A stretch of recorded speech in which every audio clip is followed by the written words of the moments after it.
Hi, this is Lori from To the Trade, and I have Niall here. Hi, Niall. Hi. And we have a special guest today, Megan Thompson, a Denver-based interior designer who has done this really amazing, revolutionary thing, starting an ID Greenlist newsletter to help designers make informed decisions about sustainability. And I just love that, Megan. Hi, Hey, Megan. How are you? hey, First of Lori. Hey, all. Niall. I'm good. Thanks for having me. I am so excited to have you because we've been following your journey for a while. And it's so tricky because so many people in this industry in the last 12 years that we've been doing interior design community have been, trying to shepherd designers into sustainability. And it's always so difficult because we are in an industry that most people think of excess and waste. And so it's very difficult to come out and have clear markers for sustainability. So let's just start by asking a little bit about your design philosophy. Mhm. How has your design philosophy merged with the idea of sustainability? Yeah, that's a great question. So I have my bachelor's of fine arts and I took an emphasis. I went to Rocky Mountain College of Art and Design. And at the time, I will date myself. It was 2005 when I started. That they were one of three programs in the nation that had a sustainable interior design program. So it was just a few extra courses that you had to take to get that emphasis. And once I took the intro course, I was like, this is so interesting. So I did get my undergrad in interior design with an emphasis in sustainable interior design. But what I found so challenging was I learned all of these theories as we do in design school and then putting them to practice. Like it's hard enough to get the clients to know how to charge, to make the profit, to all the things. But then to layer in this other level of not wanting to compromise on the values that I ascribed to throughout my education. That's where it all started. But I also happen to I'm based in Denver, Colorado. So I'm lucky to be in an area where we're not as far ahead as California, but I'd say we're close in terms of like our policies and our building codes are leaning more sustainably than other places in the country. It's a little bit of an easier get to get in, but that's how it all started. Okay. And being that your focus was sustainability, have you found that the designers are responding to that yet? Usually I'll get so I get the answer is yes. Short answer, yes. It seems to be like, oh my gosh, I'm panicking. I had a discovery call with a woman this morning and her son has a respiratory illness and there's all these restrictions on what upholstery and rugs we can choose. And I don't know. That is really scary because you do have to serve your clients, right? I think at Sure. the end of the day, all this is about making responsible decisions for the clients who hired us because they trust us. They Right. find genius and they trust us to leave them with something safe. So it usually manifests that way once the designers get wind, or some of my designer friends. The whole idea for my interior design Greenlist platform started because I made friends through designer coaching programs. And they were like, oh, Megan's the green girl. And I was getting these SOS texts. What do I tell her? Or where would you source XYZ? So I think it sneaks up on designers. And what I would like to do is get you prepared so that it doesn't sneak up on you. And you Yeah, can get to it. And you can be like the guru in your area, right? absolutely. Let's not be Honestly, caught off guard.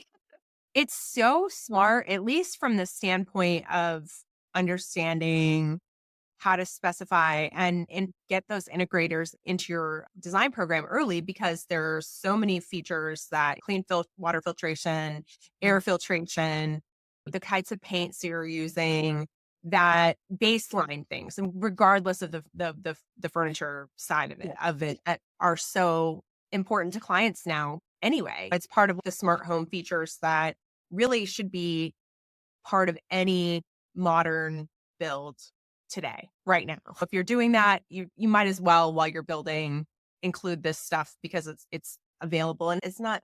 You don't have to always go with Lutron or something crazy Yeah. expensive to make some of those choices. Have you found that like it's a struggle to with the clients to understand that part of your business or no?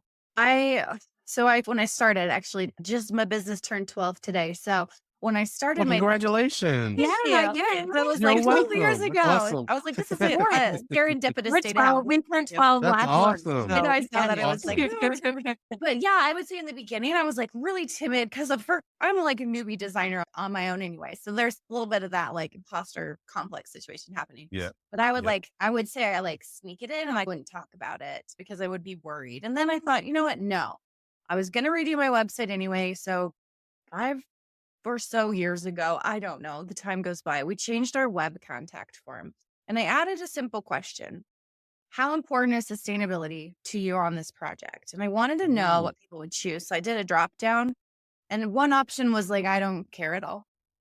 Own it. That's okay. Sure. Another one was like, I've heard of it and I'd be interested in learning more. Then I had one was like, I'm interested in it as long as it doesn't cost more. And then there was one that was the option was, this is why I found you. Because at the same time, I was changing all the copywriting on my website to just subliminally include sustainability into our copy. And I noticed that more people than I expected were saying, this is why I'm here, or I'm interested in learning more. And it wasn't so much about the price.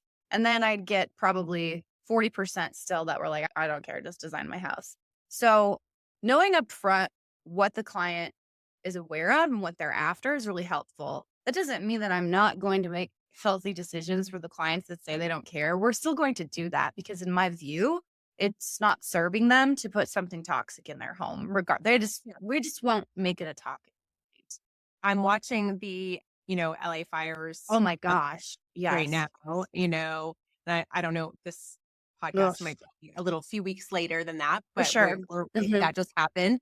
And I'm seeing people go and look at the devastation of the loss that they have. And it's scary to me because I remember all of the firefighters after September 11 Mhm. that got cancers and terrible respiratory problems from breathing in the air, that of those buildings having been burned because of everything toxic in the building itself. And you have to Yeah. worry that might be something that they're facing right now too in the LA fires.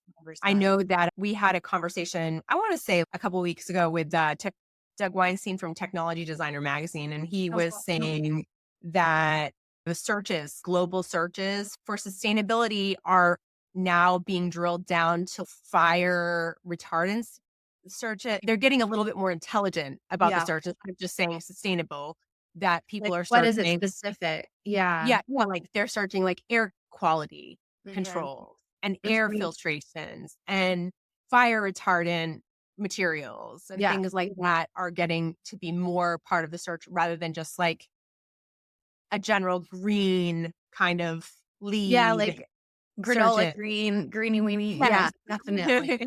I think Yeah. that's a good point. Like with the fires specifically, and I'm not in the mountains, but I'm in the foothills.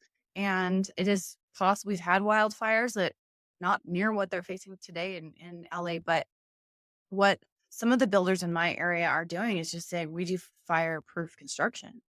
And that doesn't mean we're dousing the house in chemicals, but it's being thoughtful about using some alternative materials in construction, hempcrete, wool, things that just don't even carry a flame. Just learning about from a really high view, if you're in a designer who is working with builders doing new construction homes, maybe start seeing what are the climate challenges in your area. We're hearing of all these homes that are likely not going to get rebuilt because the insurance won't be rebuilding them, unfortunately.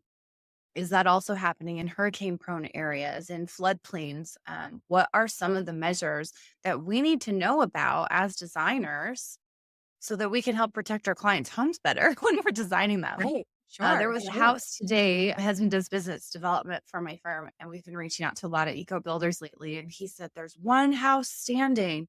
And we had just met this architect who does passive house. He's passive house certified. Right. But Yeah. it's a passive house. It's the only one standing. And I said, I believe That's it. what So I believe Wow. it too. there are Wow. some things Too. we need to learn, even myself, Yeah. right?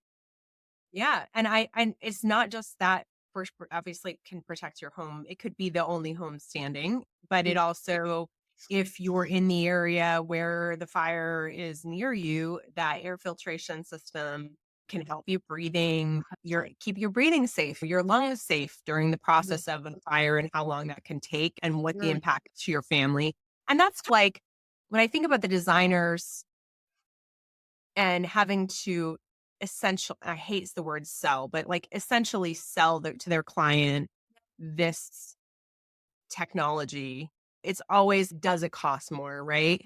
But to most families, does it cost more? Where the rubber meets the road is like, is my family going to be safe here? You know what I mean? And if you're living in an area where there are fires, where that could be something that you really know you have, I would think water filtration, air filtration would be a no brainer. That's just, I don't want to even breathe it in if it's 10 miles away from me. And you absolutely can. You know, I've been near a fire and it's pretty bad, and it's bad for a Yeah. long time. So, and you're breathing all of that in. Oh, So, hospital grade air in your own home, amazing opportunity and it can be part of the no-brainer things that you just work into the conversation that aren't really about sustainability, but more about health benefits, like true health benefits that your I think clients are that's getting. where we encourage a lot of people to start who are scared because almost everybody, I won't say everybody, if you say these options will be healthier, they're going to be more interested than if you lead with these options are better for the environment. That's take that as you will with your own emotional baggage Well, into it. that But is truth is it it's helping Yeah. others or is it helping me? I think people want to help others, but also if they're paying, they want to help themselves first. That's why they're buying new stuff. They want well, to and they want some to of help these themselves first. some of these upfront costs, I think if you are able to learn how to present them. Like one small change we've had recently in our areas with these polar vortexes that have been happening. Now the South is getting these cold freezes. They've never had these cold snaps, right? Now we've had cold in Denver, but we've never had like -20 until the last couple of years.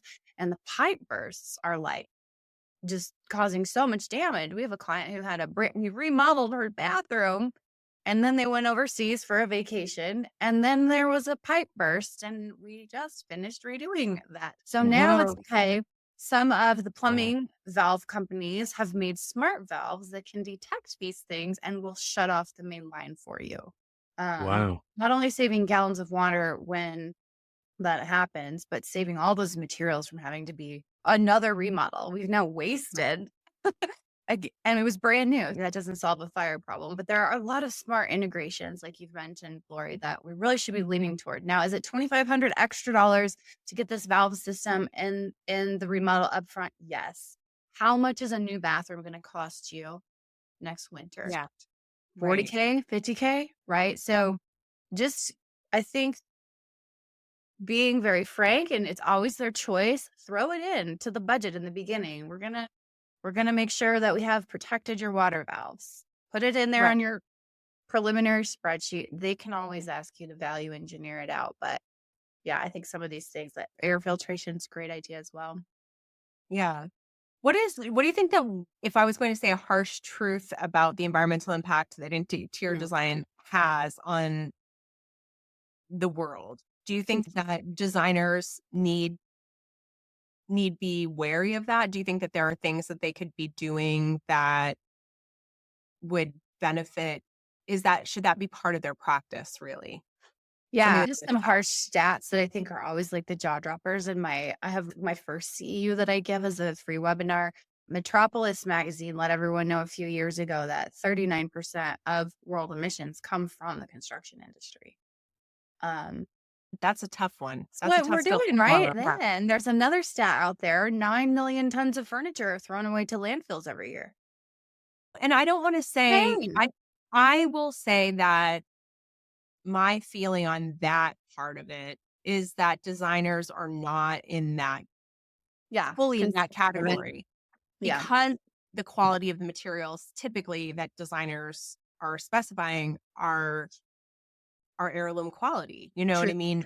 For the most part, I would say that statistic is an amazing sales tool for designers to get more of that furniture piece out there in the world because there are so many. I've had this discussion with so many consumers in my own market and other markets, they don't know, like the average everyday consumer does not know furniture. And if they could utilize a designer for the furniture piece, the ones that can't afford design, like just straight up are Yeah. not going to be able to be your client, but could buy a sofa from you, could buy a chair Right. from you. Do actually not want to buy something that they'd have to throw away in 5 years, really? I think that's an amazing lead for designers. And we just have to figure out how that piece works. We're still in its infancy of like, how can a designer touch on those people, but not have to give them full service and not have it be a headache? And that's You know really, once what? we unlock Yeah. that, I think that it's a game changer for us I because think I some of don't that think that we fast ever furniture, it's full of want them. chemicals Yeah. too, right? It's Oh, Yeah. the way Yeah. your plyboard with the melamine nightstand that's going to the landfill, right? That is definitely sure. not our client. I'm No. but maybe it is going back to health. Like it's made with all the glue that's made to put pressboard together. 95, I don't even know. A lot of the glue is very high in formaldehyde, unless it specifically is like formaldehyde free or it meets carb 2 or whatever. That's really causing it's known to cause reproductive cancer. Right. Right. Mm. Yeah. But there's a lot of greenwashing. So how do you suggest designers cut through the noise? Like, how do you cut through the noise to find the right products? It's just learning Because I what to know that's ask. what intimidates it. Yeah, I talk them through the product life cycle in the first webinar, wherein they Okay. get their CEU credit for it. But we talk about everything starts as a raw good, the wool from this sheep, right? The hemp Okay. forest. How can we know that's sustainable? Are the sheep well cared for? Is the land maintained without pesticides? Are the people treated fairly? There's a lot of things you can look at just in that stage. And then there's Mm. manufacturing itself, right? Where is it made? Is the facility running on the power grid using fossil fuels? We have a lot of facilities on our green vendors list who are like completely off the grid, carbon negative, operating Wow. their manufacturing plants on solar and wind and putting back into the grid. We kind of score manufacturers as we talk to them based on how they answer these subset of questions. And if they earn enough points, they get to be on our interactive sourcing directory. But we teach what to ask. It's just very open-ended questions. I would never lead with, is your packaging recyclable? You could say instead, Okay. tell me about your packaging. What should I expect on install day? And let them talk. You're going to be gaslit. I get so frustrated when they tell me that you can recycle styrofoam. Not untrue. I don't want to put that out Right. there, but an actual person like me with a bag full of styrofoam, where? Tell me where. You have to ship Right. a specific facility. You have to know there's 4 different types. What type is it? And it really just gets turned into a different kind of styrofoam. So there's things like that So, yeah. we look for. So it covers everything from harvesting, manufacturing, packaging, shipping. What method is it coming on? Air freight is going to use more carbon than ocean freight, right? What else do we cover? How is it installed? So if you have specified this beautiful, I don't know, hardwood floor, do you know what the installer is using to adhere it to the floor? Can you make the specification for a Green Guard certified adhesive or soy-based adhesive? Will your contractor honor that specification? What's the finish?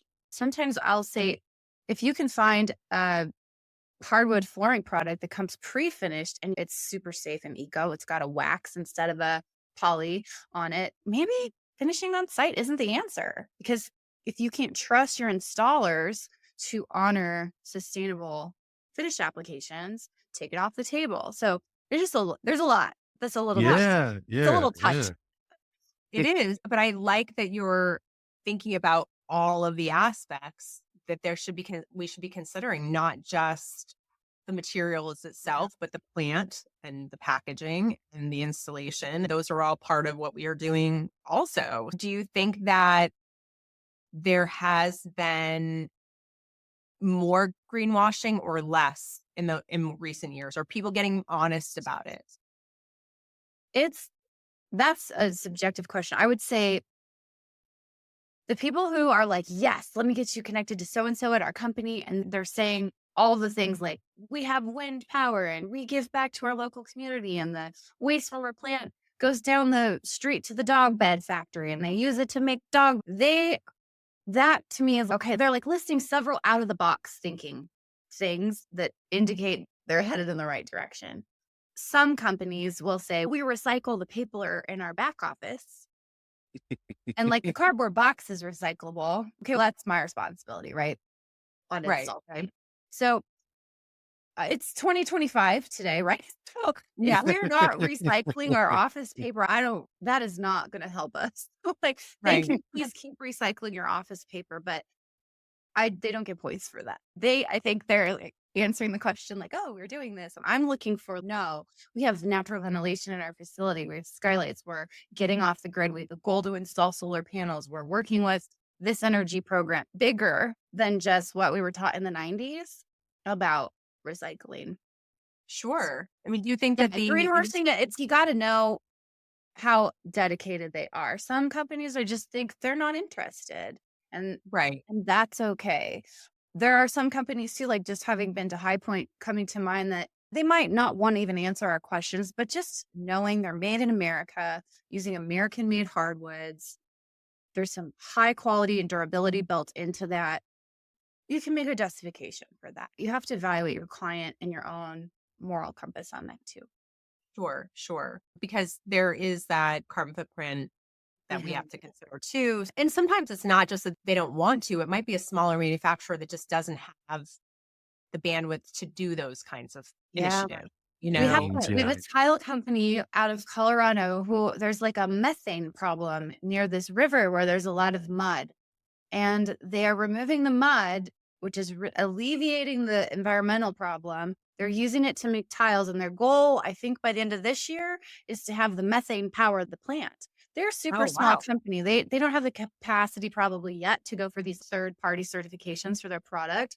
But that's like the ingenuity that you're looking for. Let's solve a Sure. problem and create something Solving. useful. Yeah.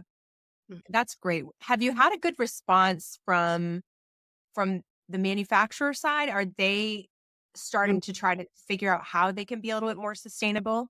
Once I find the right person in the company, we're usually Hey, good. I had an epiphany right before High Point. It seemed that we were always being directed to marketing or product development. So when I was at High Point, I wasn't asking for my local sales rep's card. I was like, can I actually get whoever's in marketing? Can I get their info? So that's who we're trying to connect with because they're the ones that know the answers to our questionnaire. Um, Right. and you'll see if they're a member of the Sustainable Furnishings Council, that means they have a goal and they've gone through their long questionnaire as well. So there's some things you can look for at a glance. Right. I do think there are so many companies out there that they do want that. They want to be as sustainable as possible, but they're struggling with the economies and the plants that they're operating in. And so many in North Carolina just had Mhm. the massive flooding that just happened. Yeah. And there were companies shut down. There were buildings that were washed away. I think that it's something that they understand they need to do. It's a retrofit situation, just like Mhm. somebody who already owns a house now and Yeah. didn't do that. How do you retrofit all of those Yeah. wonderful green? This is the same. Googling, how can I get a heat pump in my townhouse instead of doing a gas furnace? Like, Yes, how yeah, much will that cost? And is it possible? Totally understand. Yeah. I, yeah, what we'll have to see how things go. It's a new year, soon to be a new administration. If there are heavier tariffs placed on overseas goods, I think it's going to become a lot easier and better for all of us in the US anyway to start leveraging our US manufacturers. That'll I support think our so US too. made and it'll tell a little bit more of a sustainability story. If suddenly the poorer quality lines that are coming from Asia become more expensive than what we can get made here, then that's going to incentivize us to keep it close to Absolutely. home. And if I do see that as a possible opportunity for designers because some of the bigger brand names that have huge marketing budgets might be sourced there, might be facing some big tariffs. So suddenly where you might not have been competitive last administration, maybe you will be competitive this administration. It's possible. It's possible. Let's look at the like, a little Well, bit of that's a the good silver question. lining. If a designer's just like walking into a showroom for the first time, sees a rep, usually that's where I start. One of a couple of things like, hey, can you tell me where your product's made? It's beautiful. Compliment, be nice, don't be weird. Hey, this is gorgeous. Where's it made? And then if I hear certain places, I'll say, great, thanks for letting me know. And I know that I might not pursue further questioning. Or I'll Sure, put it sure. on the back burner list. That's a really good starting question. So how did you decide to formulate this all as a newsletter? Yeah. That's a So, big undertaking. As somebody who does newsletters for our yeah. community. It's a newsletter and it's an online platform where people can Yeah. join as a member. What it really started out was my own frustration practicing. I was like, every time I get a new client, they have a different look or they have a different budget. And now I have to go do a new research project and figure out which of these lines is sustainable that will fit their look. So I started my own internal green list, which is where the gets its name. And then my designer buddies that I made him friends with in coaching program were like, who's on your green?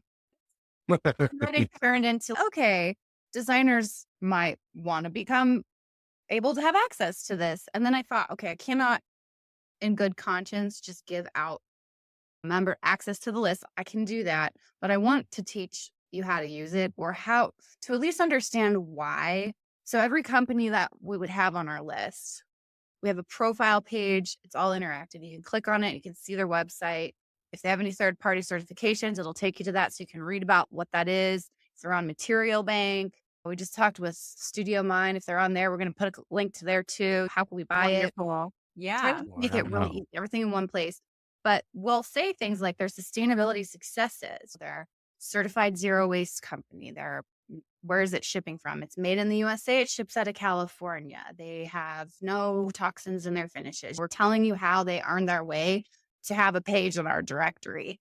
And I think if you don't take some of the CEUs, you might not understand some of the language on that. So at minimum, we've got members who can come in and they get list only access. They have to take lesson 1. That's our overview before they can even see the list. So they take the lesson, they get their certificate for the IDCC, and then they have access to the sourcing list. Now we have our all access members who there are 7 CEUs that walk you and we deep dive into how everything's made. How are these things all made? Are you also Seven doing CEUs. a certification stamp of approval for the manufacturers to list on their sites? I mean, that's a great question. I'm not there yet. Our members had saying that they're an interior design, a Greenlist interior designer, so they Sure. can put that in their marketing. Maybe in the future, I think it would be good because it's been going on for a year. It's been live, so I think I have been asked now a few times about that. That could be the next step. I think I don't want to be in a space where I'm competing too much with third-party certifications that do a lot of scientific testing. Mm. What we're doing is we're essentially quantifying answers to questions in a way that just ranks the people on our list in relation to one another. Yeah, it's come up before. Oh, they're on the green list. That would be something to explore in the future for sure. Yeah. I would wonder. And then we I would have the wonder. newsletter. So anyone can join the Sure. newsletter for free. We send the Yeah. newsletter out once a month if I'm on top of it. And we'll always give you like 3 free resources, a couple of manufacturers. Sometimes we'll give you some podcasts to listen to or a YouTube show to watch or magazines to subscribe to that talk about specific to sustainability and interior design. And it's unbelievable just how many resources there are out there. Now, in this process, have you found that even your own clients, are you ever successfully shifting their perspective on sustainability during the project just because they are working with you and you have so much knowledge about this area? Sometimes I win and sometimes I lose. A current client comes to mind. He selected from my drop down. Sustainability is important to him. So that made me excited. On our discovery call, I said, tell me what that means to you because it's going to be a different answer. And for him in our discovery, he said indoor air quality and carbon are my 2 like big hot items, ticket items. So as we get into design, he's revealing to me that he would really like to see luxury vinyl plank in his home and have a gas stove. And indoor air quality is something that he told me is really important. So Yeah. yeah, that's okay. It's opportunity for education. No shame. I said, there are Green Guard certified vinyl flooring. We can go for that. But I work with a deconstruction company on my demolition projects that when they have hardwood flooring, they carefully take it out and they store it in the warehouse and they sell that salvage flooring back at a third of the cost of what you would pay for a Green Guard certified. And then we can just site finish it. Are you open to that? And he got really excited. He's going to save this floor. So we're now doing solid hardwood floor and it's saving him. We're still making our margin on it, but saves him a lot of money and we're not putting in plastic floors on the flooring. The gas So stove, they didn't win Nice. battle. yeah, The yeah. gas stove. Well, it's Colorado. He wants to be toasty in a It's minute. not. And you know what's so funny about that is this particular home is about 9,000 feet above sea level and gas, not many people know this, is the BTUs are measured at sea level. It's very inefficient up here. Oh, wow. We did get him into a dual fuel, so he's going to have an electric oven and a gas top. So I think this Okay. is a partial win. Sometimes we win, sometimes we don't. But I think you just have to be creative thinking on your toes. What if we do this instead? What does that feel like to you? You still get the same look. This would be natural hardwood and really sell it. Like you can refinish it. You can't refinish vinyl. In 12 years of vinyl is going to be done and you're going to have to replace your floors. Whereas this, you can just refinish it, Right. Yeah. And I do think that's some of what the barrier is for designers is that the overcoming the objections, how to work those into the conversation, how to work sustainability into the conversation where the client isn't immediately like eyes glazed over. You're just trying to upsell me, that kind of thing, and how to work this And I conversation. think the Right. upsell sometimes can even be like a downsell. Like our final dollar amount on that hardwood is going to be less than it would be if I sold him new LVT. I love that. Which I'm Yeah. fine. I just want a good project that I get a client that's happy that we get to put in our portfolio. Will I make less money? Yeah, whatever. That doesn't matter to me. It's a Right. great project. But that can work for people who are working with clients on a budget too. Like Yeah. you Yeah. can't do this on a budget. There's tons of networks of cabinet warehouses across the nation, cabinet rescue, Yeah. right? Where you can go and say, here are the dimensions of our kitchen. Do you have any kitchens that we could fit? And they will work with you and you can salvage cabinets and you'll save money. But I would also challenge designers out there who are doing the higher end work. If you're doing higher end work, you have the budget for this. You Yeah, do. that was the question I was going to ask. Like, Yeah. how do you, those designers who don't see the luxury and the sustainability going together, like they feel, oh, sustainability is not luxury. The high How do end. you bridge? Yeah, how do you bridge that gap? Like, how do you do that? I would invite them to come to one of our learning lounges because we have chats with manufacturers, but I'll give an example for that, a couple of examples. I actually saw designers post a couple of days ago, oh, you're not fooling me with your fake marble countertops. You want the real thing. Some people are choosing sintered What? stone countertops because the performance is better. It's better for their health. It doesn't have a carbon footprint. So I think there's a mindset shift there. Yes, marble has that feel. We all know what that is, and that is great. But when it's getting put on a boat and coming from Italy or wherever, Brazil for the quartzite, whatnot, there's a huge carbon footprint to that. Whereas we've got an amazing American-made quartz line that has a Declare label and Green Guard certification in America's backyard, making beautiful fake marble with like now they have metal in the veining pattern. They're putting recycled metal in it. So I think there's a mindset shift. Another example, we've got a flooring line on our list, highest ranked hardwood flooring out of Austria. And they are carbon negative even to get it to the United States. And their board lengths are like 16 feet long, Oh, right? Wow. This is luxury. wow. I mean, it's a price point. Yeah. And you can say, okay, this would not work for your budget clients because the lower price, their shorter stuff starts at maybe 15 a foot and it goes up Yeah. to luxury level, right? Per foot. But it's got this beautiful natural oil on it, this oil finish that is proprietary. Like they will supply the glue. You have to buy it from them because they want to make sure everything's healthy about that. It is luxury if you know where to look. Right. Oh, Right. Yeah, that's that's the the case. mindset shift of just fake marble. It's not necessarily that we're trying to do a dupe. There's reasons that we're doing that. Right. That's right. Is there one sustainable product that you wish designers would embrace more than another? I think if we could just get away from synthetic. I got to sit in on a Sustainable Furnishings Council panel at High Point that just it gave me a new perspective because I'm also always learning. We've had natural textiles for thousands of years. If we could just teach our clients how to care for them, do we really need to spray everything with a chemical? If we just Mm, could train our clients on this is how you care for wool. Not every fiber is going to be suitable. You're going to have linen sofa seats, but how can we get away from some of the more chemically enhanced things? Synthetics, particularly vinyl, PVC, get it out of your life.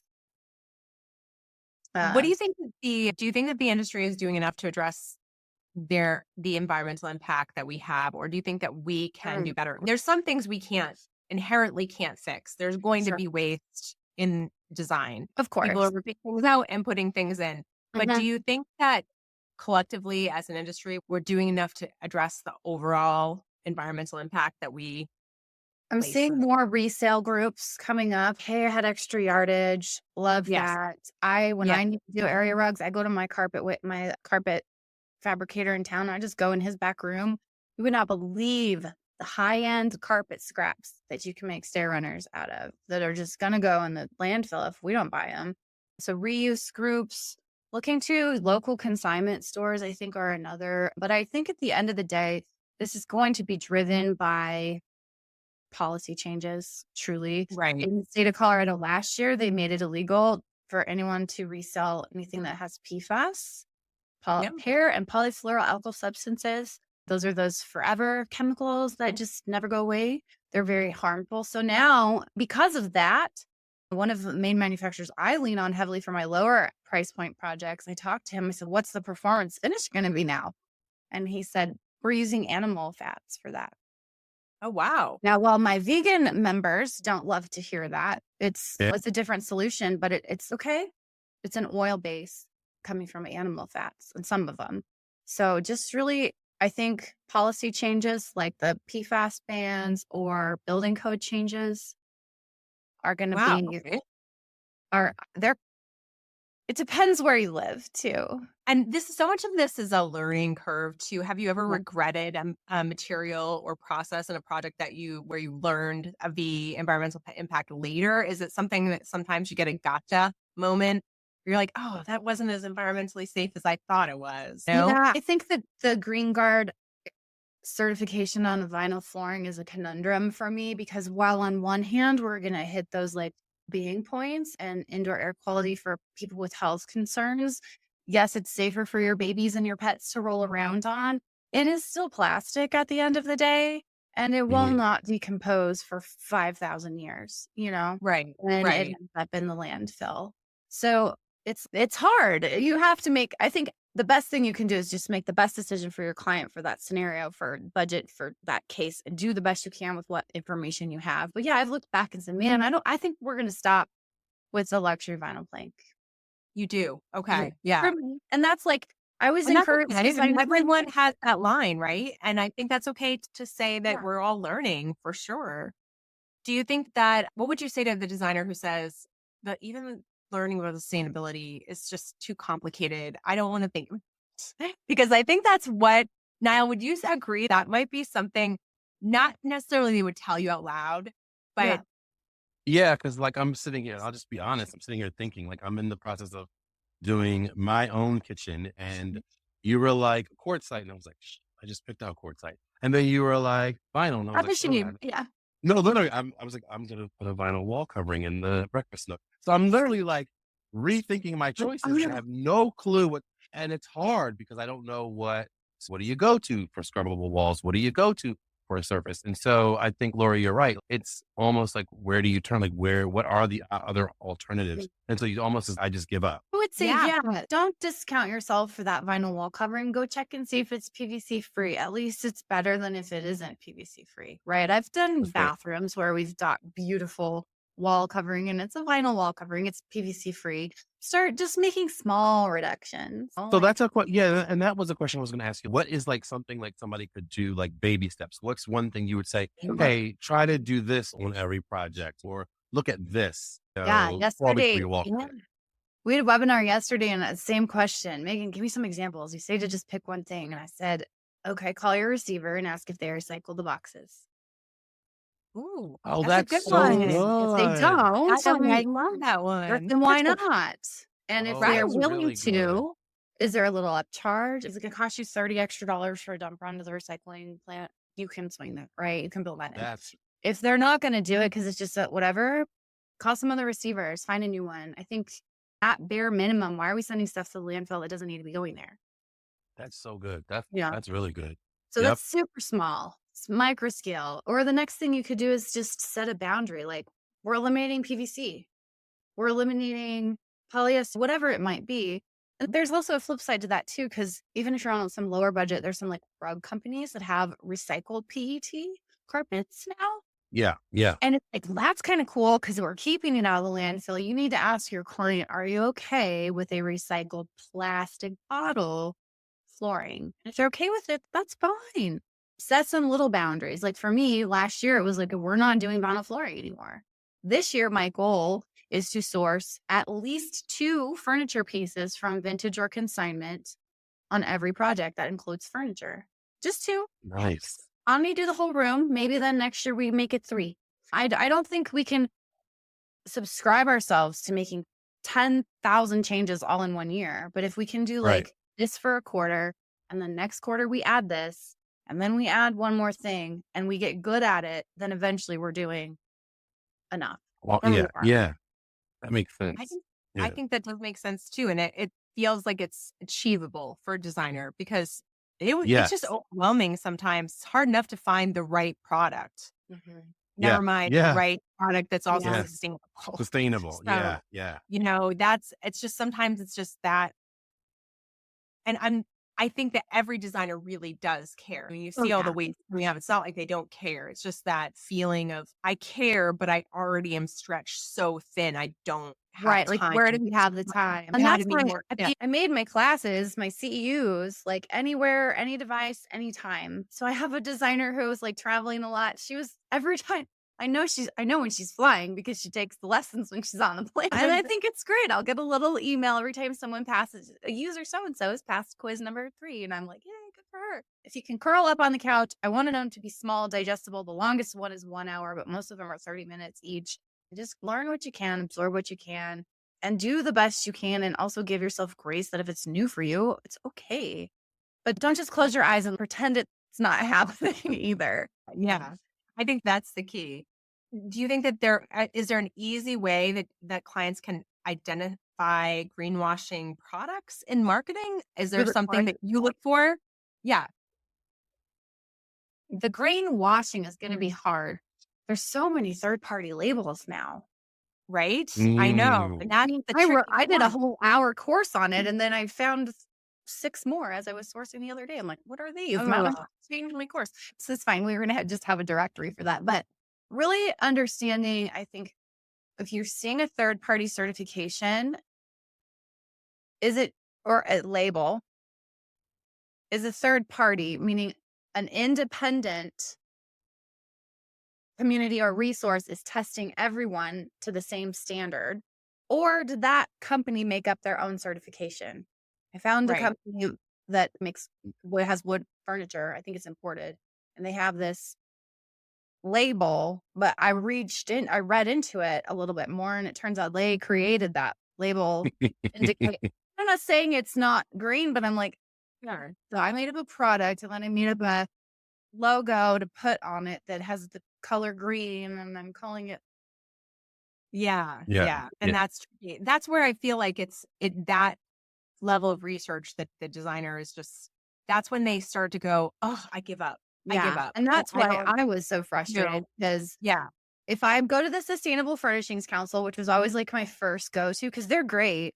Sometimes you Yes. can only see that they're a member. So you're like, what are they actually doing? So they're like, I got to call a rep and I got to get a sustainability statement. And then I want a SDS sheet, safety and data sheet.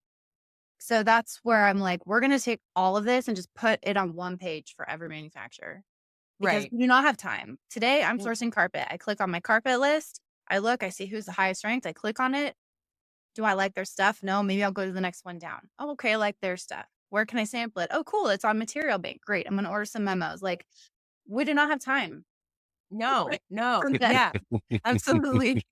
The whole point is to take all the time and thinking out of it. We're doing the thinking for them. And then I also I've read so many different statistics. I don't know what the true number is, but it seems like there might be about 150,000 interior designers in the US Yeah, that's ish, Sounds right. about right. depending Yeah, on that's what a lot. publication you read. And I thought, gosh, if we all just changed one thing, that's 150,000 things that would change. Yeah. Doesn't have to be It's like do huge. all of it perfectly. Do I still reach for some inexpensive import decor every once in a while? Yes, I do. Yeah, But sometimes you have to. that's Sometimes okay. fits the project, I'm sure. So, do you think that the trend eco-friendly is going to be abandoned by the industry, or and is it going to be moving toward? I'm seeing that even sustainability is not being used as much anymore Interesting. as a term Mhm. from the industry, and Yeah, they're more using, like, low impact. wellness, health. Mhm. I'm seeing those terms I kind wonder of if it's, coming up. consumer driven. Biophilia, Yeah.